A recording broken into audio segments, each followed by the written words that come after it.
Hello everybody, it's Master Koper here with another video, and today I will be talking about the 5 W's of hypnosis. As you know, hypnosis has been getting very popular and there's been a lot of things going on with it and people saying it doesn't work, it does work. Well, I want to try and put some light onto that. So what is hypnosis? Depending on which hypnosis you do, either whether it's self-hypnosis or being hypnotized by somebody, it both works sort of on the same way. It works similar to meditating, where a person goes into an altered state of mind, known as the trance, and because of that, a person becomes more susceptible to commands and changing their subconscious and working with it. That's one of the points of meditation. Go as deeply as you can, so the easier it is to program your subconscious. So hypnosis is basically going into a controlled trance with someone, and if it's on your own, you set an intent with which you go into that trance. Some people use the spirals in order to just focus on them and enable the trancing system to be easier. I don't really like those, to be honest, but yeah. Well, where can you perform hypnosis? As you saw, a skilled hypnotist is able to perform hypnosis anywhere and everywhere. They can be out in the middle of the street, and if they get the person's attention for long enough, they are able to then put them into trance. Similarly, if you're just doing self-hypnosis, you can trance anywhere, because it's all about trancing. So you can sit here on the chair and trance, you can be on the bus and trance, you can be walking if you have high enough practice and be trancing at the same time. That's how some of the Buddhist monks work, like walk, like meditating in the boiling water and things like that. Yeah, they go in such a deep level of trance that they don't feel their body anymore and it doesn't affect them at all. Well, when can you perform? When is the best time to do hypnosis?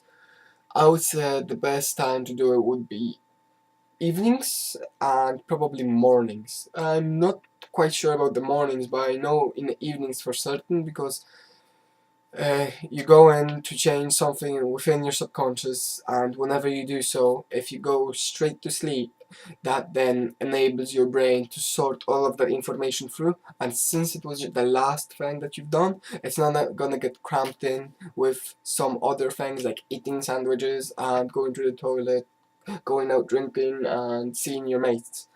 So I would recommend evenings. And when it comes to the mornings, yes, your brain is still slowed down and it's still in a very relaxed state, so it would enable you to go into a trance easier. But I find that some people could struggle with memorizing it all if they don't do it in the evening as well, because the day is long, a lot of things could happen, and your brain could just get overthrown, especially if you don't do it consistently. If you just do it here, then, and everywhere, it's not very good. So, who can practice hypnosis? Every person, as far as I'm aware, is able to practice hypnosis and learn to actually be a hypnotist, and as long as they do not have any brain damage that would prevent them from higher focuses or concentration levels, as well as they're willing to learn. Basically, if a person is not willing to be hypnotized, no matter what they do, what a hypnotist does to them, there's not a chance. He's not going to hypnotize the person, because the way hypnosis works is you need to give permissions. Yeah, person needs to be comfortable with the person needs to be willing to find out what's gonna happen. If the person does not have the desire to cooperate, it will not work. So why should you practice hypnosis? Well, there are many benefits to this. There could be some negatives with this as well, depending how you use this, but I'm gonna cover the negatives first, because I like to end on the good things. Well, some people could use hypnosis in a negative way in order to feel pleasure. It has become more and more frequent that people use hypnosis in order to reach orgasm, in order to heighten their libido. But sometimes in the process, if you add on like things like subliminal messages within that, that could really damage your brain, lowering your IQ level, lowering your concentration, making you more horny and things like that. For a person with a low libido, it would be good.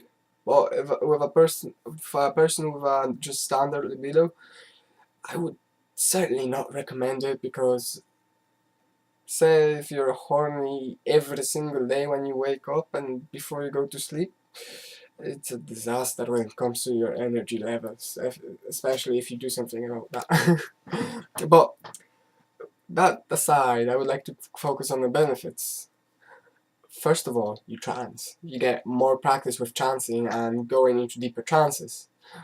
Every way of going into a trance is good as long as it's controlled. Second of all, if you're doing it consistently, it enables you to create patterns within your subconscious brain a lot faster and a lot more effectively. Therefore, you'll be able to get rid of nasty habits and create new positive habits, such as doing exercise or studying the new language that you wanted to study, or even picking up an instrument and playing on the guitar.